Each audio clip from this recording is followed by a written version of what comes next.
Hi guys, ഞാനിപ്പോൾ കോയമ്പത്തൂരുള്ള ഗംഗ ഹോസ്പിറ്റലിലാണ്. അവിടുത്തെ ഹോസ്റ്റലിലെ വിഷയം നിങ്ങൾ എല്ലാവരും അറിഞ്ഞിട്ടുണ്ടാവും എന്ന് വിശ്വസിക്കുന്നു.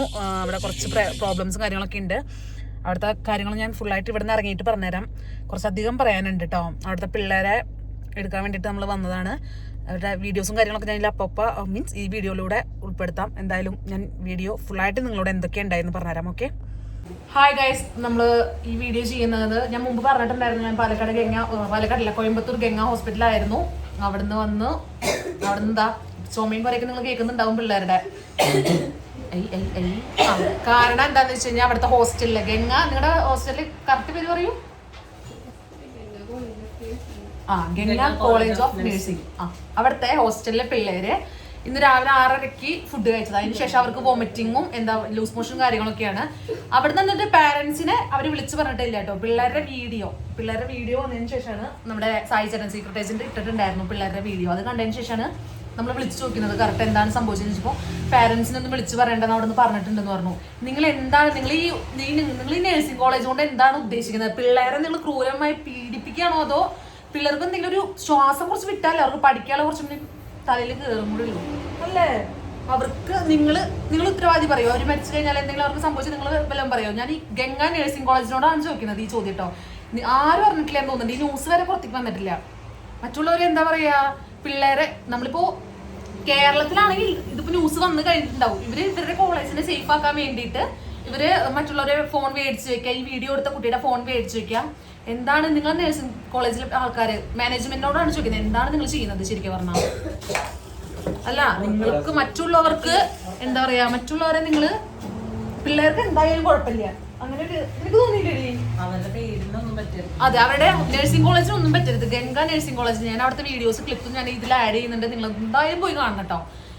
ഇതിനെതിരെ നിങ്ങളും പ്രതിഷേധിക്കണം. നമ്മളെ പോലുള്ള ആൾക്കാർ എന്തെങ്കിലുമൊക്കെ പറഞ്ഞാലാണ് ആ നഴ്സിംഗ് കോളേജിനെതിരെ ഹൈഡ് ചെയ്ത് വെച്ചേക്കാം. അതെ, ഈ പിള്ളേര് പറയുമ്പോഴാണ് നമ്മൾ അറിയുന്നത് എന്തൊക്കെയാണ് ഉണ്ടായത്. അവരെ വെള്ളത്തിൽ നിന്നാണ് പറ്റിയിട്ടുള്ളതെന്ന് വരെ നമ്മൾ ഇപ്പോഴാണ് അറിയുന്നത്. ഹോസ്റ്റൽ ഫുഡിൽ എന്തൊക്കെയാണെന്ന് ഞാൻ പറയുന്നില്ല. അത് ആ കുട്ടിയോട് രാവിലെ 6:30 ശേഷം ഭക്ഷണം കഴിക്കണം തന്നെ നമ്മൾ ഫുഡ് മേടിച്ചു കൊടുക്കുക. അതെ, നമുക്ക് പറയാൻ തോന്നുന്നില്ലേ? ആ പിള്ളേരെ മൊത്തം എന്താ പറയാ ശരിക്കും പറഞ്ഞാ? എന്താ ചെയ്യാ, പിള്ളേർ അതുപോലെ ക്ഷീണിച്ച് തളർന്നേക്ക് വോമിറ്റിങ്. നമ്മൾ കൊണ്ടുവരുമ്പോ തന്നെ എല്ലാവരും വോമിറ്റിങ് കാര്യങ്ങളൊക്കെ തന്നെയാണ്. എന്താ നിങ്ങൾ ഈ നഴ്സിംഗ് കോളേജിലെ ആൾക്കാരാണ് ഈ ഉത്തരവാദികളൊക്കെ. എന്നിട്ട് ഇവരോട് 2 ദിവസത്തിനുള്ളിൽ തിരിച്ചു വരണമെന്ന്. നിങ്ങൾക്ക് വയ്യാണ്ടായി നിങ്ങൾ ലീവ് എടുക്കുമല്ലോ അല്ല? നഴ്സിംഗ് കോളേജ് ടീച്ചർമാരോട് പറയാണ്, നിങ്ങൾക്ക് വയ്യാണ്ടായ നിങ്ങൾക്ക് ലീവ് എടുക്കാൻ, കാര്യങ്ങൾ ചെയ്യാം, എന്തും ചെയ്യാല്ലേ. പിള്ളേർക്കൊന്നും ചെയ്യാൻ പാടില്ല. പിള്ളേർക്ക് നിങ്ങൾക്ക് എന്താ പഴകിയ ഫുഡ് കൊടുക്കാം, എല്ലാ കാര്യങ്ങളും കൊടുക്കാം. പക്ഷെ നിങ്ങൾക്ക് നല്ല ഫ്രഷ് ഫുഡ്, ഫ്രഷ് മുട്ടയൊക്കെ പുഴുങ്ങി ഇതൊക്കെ കഴിക്കല്ലേ. പിള്ളേർക്ക് അതൊന്നും കൊടുക്കാൻ പാടില്ല. പിള്ളേർക്ക് എന്ത് വേണമെങ്കിലും ആവാം. പിള്ളേരിപ്പോ എന്തായാലും മരിച്ചാലും കുഴപ്പമില്ല എന്നാണ് നിങ്ങളിപ്പോ ചിന്തിക്കുന്നത്. പിള്ളേര് 160-170 പിള്ളേരുണ്ട് ശരിക്കും പറഞ്ഞാൽ ഹോസ്പിറ്റലിൽ കിടക്കണം. ഞാൻ ആ വീഡിയോയിലുണ്ട്, ഞാൻ ആ വീഡിയോ എടുത്തിട്ടുണ്ട്. നിങ്ങൾ എന്താണ് ഹോസ്റ്റലിൽ കാണിക്കണം? അല്ലെങ്കിൽ നിങ്ങൾ എന്തെങ്കിലും ആ കുട്ടികൾക്ക് നീതി മേടിച്ചു കൊടുക്കണം. ഇത്രയും ക്ഷീണിച്ച് ഞാൻ എന്താ പറയാ, ഇങ്ങനെ ഓരോ അവസ്ഥ ഇങ്ങനെയൊക്കെ ഹൈഡ് ചെയ്ത് നിൽക്കാൻ മാത്രം നിങ്ങൾ എന്ത് കള്ളത്തരാണ് അവിടെ ചെയ്തിരിക്കുന്നത്? അത് പറയാനല്ലോ. എന്താണ് ആ വെള്ളത്തിൽ നിങ്ങളെ ഇതാക്കിയിരിക്കണം അത് പറയൂ. എന്റെ കൃഷ്ണ, എന്താ പറയാ, നമ്മൾ ഈ വീഡിയോ കാണുന്ന ആൾക്കാർ മാക്സിമം ഇതൊന്ന് ഷെയർ ചെയ്യണം കേട്ടോ. അല്ലാണ്ട് കൂടുതലൊന്നും നോക്കി പറയുന്നില്ല. ഗംഗ നഴ്സിംഗ് കോളേജ്, ഞാൻ അവിടുത്തെ വീഡിയോസും കാര്യങ്ങളും, ആ പിള്ളേരെ ആംബുലൻസിൽ കയറുന്നവരെ വീഡിയോസ് ഉണ്ട്. നിങ്ങളൊന്ന് കണ്ടു നോക്കുമ്പോൾ മനസ്സിലാവും എന്താന്നുള്ളത്. ആ നഴ്സിംഗ് കോളേജിലെ ആൾക്കാരെ നിങ്ങൾ ഏറ്റവും കൂടുതൽ മെൻഷൻ ചെയ്യുക. അവർക്ക് ആ വീഡിയോ എത്തണം. ഇത് കേസാവണം ശരിക്കും പറഞ്ഞാൽ. ഈ പിള്ളേർക്ക് ഒരു നീതി കിട്ടണ്ടേ അല്ലേ? പിള്ളേർക്ക് ഒരു നീതി ഇല്ല. മറ്റുള്ളവര് എന്തെങ്കിലും ആയിക്കോട്ടെ. ടീച്ചർമാർക്ക് ഒരുങ്ങി ലിപ്സ്റ്റിക് ഇട്ട് വന്ന് അവിടെ 2 അക്ഷരം പറഞ്ഞാൽ ഓഹോ കഷ്ടം. അവരുടെ പാരന്റ്സും ചോദ്യം ചെയ്യണം. പാരന്റ്സ് ആണ് ചോദ്യം ചെയ്യേണ്ടത്. നിങ്ങളോട് പറയണ്ട, മക്കളെ അവരൊന്നും വിളിച്ച് പറയണ്ട, പാരന്റ്സിനോട് വിളിച്ച് പറയണ്ട എന്നൊക്കെ പറഞ്ഞിട്ട് എന്തായാലും പിള്ളേർക്ക് നീതി കിട്ടണ വരെ നമ്മൾ മാക്സിമം ഈ വീഡിയോ ഷെയർ ചെയ്യണ്ടോ. ഞാൻ അത്രേ പറയുന്നുള്ളൂ. ബാക്കി വീഡിയോസിൽ ഞാൻ ഇതിൽ ആഡ് ചെയ്യാം. നിങ്ങളെ കണ്ടു നോക്കണം ആദ്യം തന്നെ. Okay, by. 4 മിനിറ്റ്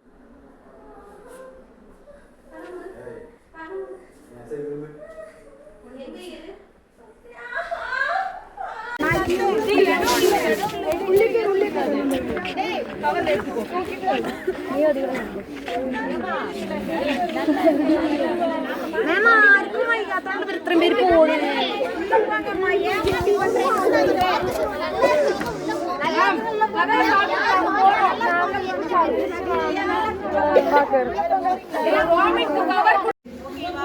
ഇല്ല പിന്നെ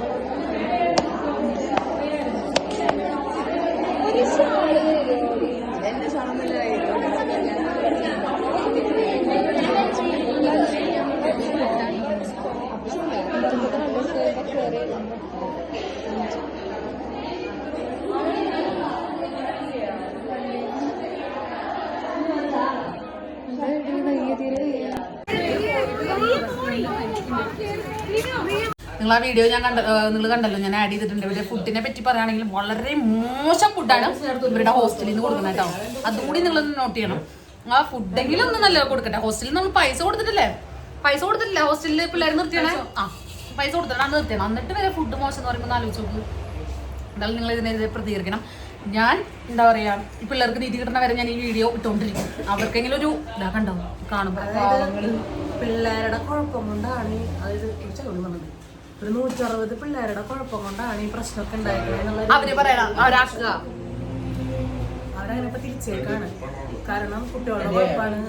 അതുകൊണ്ട് അവരുടെ റിസ്കിലാണ് വീട്ടിൽ പോണോണ്ട് ലെറ്റർ വരെ എഴുതിപ്പിച്ചു. ഫുള്ള് ലെറ്റർ വരെ പാരന്റ്സ് വന്നാൽ മാത്രമേ വീട്ടിൽ വിടുള്ളൂ. ഇത്ര നേരം 160 ഇപ്പൊ 300 പേരായിട്ടുണ്ട്. 300 പേരായിണ്ടോ? ദൈവമേ, 300 പേരുന്നുണ്ട്. ഇവര് പിള്ളേര് പറയുമ്പോഴാണ് നമ്മൾ ഈ അറിയുന്നത്. ഞാൻ പിള്ളേരെ മുഖം കാണിക്കാത്തത് അവരുടെ ഒരു ഞാൻ ഒരു പഠിച്ചു പോകേണ്ട പിള്ളേരാണ് അവിടെ. ഇനി അവർക്ക് പഠിക്കേണ്ട, അവർക്കൊരു ഭാവിയുള്ള പിള്ളേരാണ്. അതുകൊണ്ടാണ് ഞാൻ അവരുടെ മുഖം കാണിക്കാത്തത് തന്നെ. മനസ്സിലായോ? അതെ, അവരെ ഒന്നാമത് അറിയാം, അവരെ അവിടെ പീഡിപ്പിക്കിട്ടിട്ട്. അതുകൊണ്ട് ഞാൻ മുഖം കാണിക്കാത്ത പിള്ളേരെ സേഫ്റ്റി നമ്മളും കൂടി നോക്കണല്ലോ. നമ്മൾ അവരൊരു പാരന്റ് പോലെയാണല്ലോ. ഇത്രയും ഓവർ ആവരുത് ശരിക്കും പറഞ്ഞാൽ. നിങ്ങൾ എന്തായാലും ഒരു വീഡിയോ കണ്ടിട്ട് നിങ്ങളൊന്ന് മാക്സിമം സപ്പോർട്ട് ചെയ്യണം കേട്ടോ. ഓക്കെ.